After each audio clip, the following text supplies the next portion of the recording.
At dahil Father's Day nga ngayon, ay pupuntahan ko muna ang aking ama. Sobrang miss ko na rin kasi yun. Matagal-tagal na rin kasi mula nung iniwan niya kami. Na sa pag-iwan na yun, wala nang balikan kahit kailan. Megit na rin kasing 4 na taon mula noon. Sa mga katulad nga namin na pumanaw na rin ang kanilang ama, ay laking pasalamat natin sa kanila. Kasi isa tayo sa pinangarap nila at sinikap nilang mabuhay tayo bilang isang ama. Gaya ko, ay ang pinakamagandang nangyari sa buhay ko ay ang magkaroon ng pamilya at mga anak. Kaya sa mga tatay nga dyan, ay binabati ko po kayo ng Happy Father's Day. At sa aking ama na nagbigay ng napakagandang buhay, Happy Father's Day pa.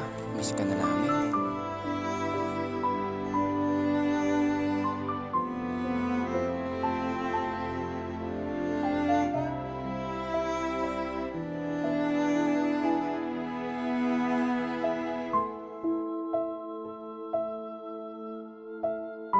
Hanggang dito na nga lang muna sa mga tatay nga dyan. Muli, ibinabati ko po kayo ng Happy Father's Day. Maraming salamat po sa panonood nyo.